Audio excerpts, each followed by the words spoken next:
Hey, welcome to our Medcouragement channel. I'm so excited to talk with one of my moms today. I have Amanda Edwards here, one of my moms. Tell us a little bit about yourself and your family. My husband and I have 3 girls, a 9-year-old, a 4-year-old, and then our baby. She's about 8.5 months. So obviously you needed a pediatrician 9 years ago, and talk to us a little bit about when did that thought even come into your head, oh my gosh, we need a pediatrician? I think it was a lot like you said, that we were sort of in the hospital, and then all of a sudden you realize, oh, we need a doctor to take care of this baby. Right. And so from what I remember, we just sort of picked whoever was on the rotation at the time, and we decided that we would just follow up with them.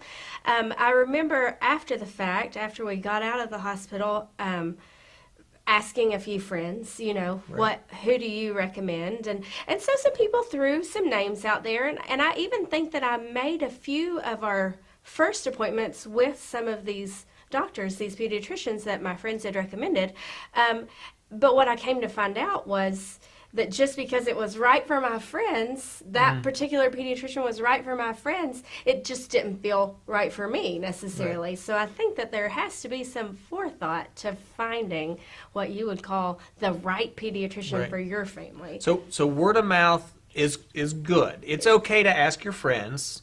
Sure, yes. But just because your friends recommend it, like a movie, it may not be one that fits for you. That's perfectly right for you. We obviously get a lot of word of mouth through social media as well, and I see a lot of people post, "Hey, looking for a pediatrician." I see that too. And I mean, my experience is you get a lot of people will list a lot of doctors type of thing. So, what do you think about using social media as a search for your pediatrician? Well, like I said, I think that you can get recommendations all day long.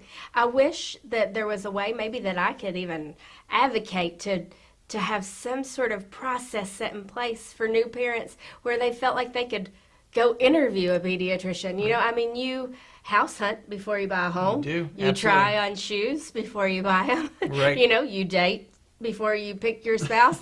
Why not have that same sort of try it out situation for your pediatrician? And it's a great point, and I think a lot of parents don't even know that's an option. I have been practicing for almost 20 years now, and I can count on one hand the number of times I've actually had a mom or a dad want to meet with me before the child just to get to know me a little bit, which is kind of surprising.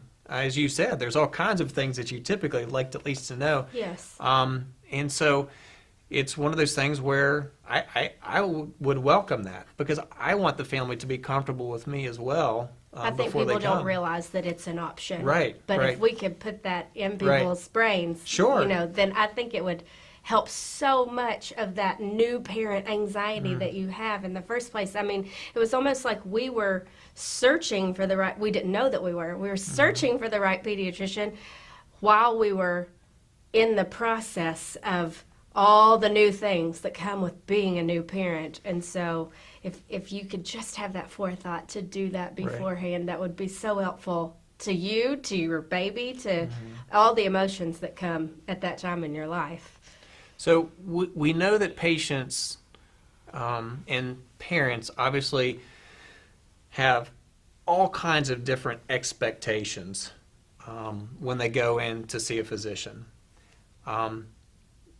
When a parent is looking for a pediatrician in general, what type of questions should they be asking if they're going to ask friends or social media? What are some specific things that you would say, make sure your pediatrician's this or that, or their office this or that, or their phone system this? I mean, what are the types of things they should be asking when they're on the hunt for a good pediatrician?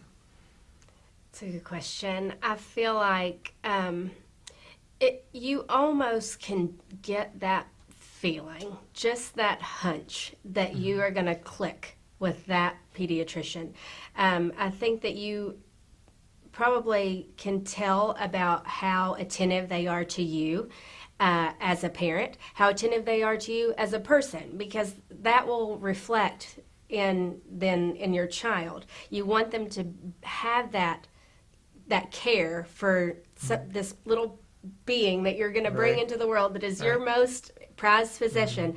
If you can tell that they care about you, then it's likely that they will end up caring about your child. You don't want them to be scattered, frantic, running from one thing to the next. You don't, or I feel like personally, I didn't like to feel that I was just like this penciled in patient, that they Right. just had to see me before they could get to their next patient. Or I had experiences where our appointments would be canceled or rescheduled over and over again. And I think that you could ask questions like that, like how frequently is your schedule so full that it would be hard for you to squeeze us in? Or how could we contact you in the event of an emergency? Sure.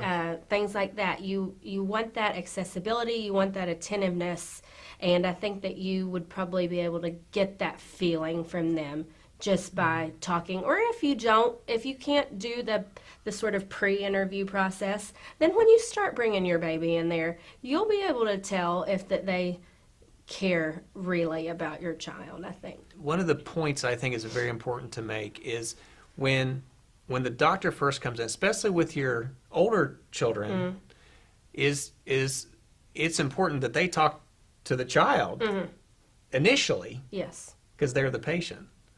And I think that's one of the things that sometimes, especially students and young residents may forget, is that the 9-year-old can give the story too. And in fact, may want to. And so regular visits are important, but obviously there's times in between. Talk about availability of your pediatrician as one of those criteria as far as the office goes. How does that work? You're rolling along, people have to work, people have to do things, and then somebody wakes up 102 degrees. I mean, I So think now what happens, right? Right. What's that process like that you're... Google. Google. Don't But- do it. Right. So, and you get to that point, you're like, gosh, we've got to go to the doctor. What are the models that are out there that you would suggest other parents look for? Because this is going to happen. Kids get on average 6 colds a year. You've got to now engage with your pediatrician. What is that process like? What's the first thing you have to do? We'll get a hold of them. You've got to get a hold of them. And so what are some of the models out there that work and don't work? What ways to get a hold of your pediatrician? That's right. I think it would depend on your pediatrician, really. I think in an ideal world, you would love to just be able to shoot your pediatrician Right. a text or Right. shoot him a Facebook message. Sure. But that's just, I think it's going to depend on what Right. your pediatrician Right. is comfortable with. And maybe that's something that you could ask starting out. Sure. How do I get a hold of you during these, Right. panicked mom times when my Right. kid wakes up with 102 degrees or they've Especially got some new nasty moms. rash? Yes. Especially new moms. Now, Yes. after 3 kids, a little more comfortable. Yes. But that first child, it's a very scary experience. Being you able to call, get a hold of them. get a hold yes. of them, and sort of know, because sometimes in a big office, you may not see your regular pediatrician, and the child may again go back to, oh, I've lost my comfort type of thing. So True. I think that's great. I think it's important to know how big the practice is and what happens. Or if So- they have walk-in hours, possibly, that Absolutely. would be helpful. Absolutely. So we sort of summarize our conversation today. I think it's important that number one, if you're thinking about having a kiddo or you're pregnant and the family's going to deliver, to start earlier about your pediatrician. It's Absolutely. okay to ask around, but to weigh your options, and then to even call the office and say, hey, we'd like to meet with the pediatrician. Because obviously, if the first thing they said was, well, we don't do that, that may already be Right. that may be one off the list for Answer you. your question. Absolutely. So that's certainly an option. And then to be able to know how the office works, the sick visits, and those are things you may even be able to ask some of the front desk people to say, we're just trying to get a feel for this. What are your office hours? What are your walk-in hours? And those sorts of things. So I think you've covered some wonderful tips for new parents and for how to pick out a good pediatrician. Is there anything else that you'd like to say to our young moms and dads out there as they're hunting for a good pediatrician? It's kind of sounds crazy, but when you find the right one, you just know.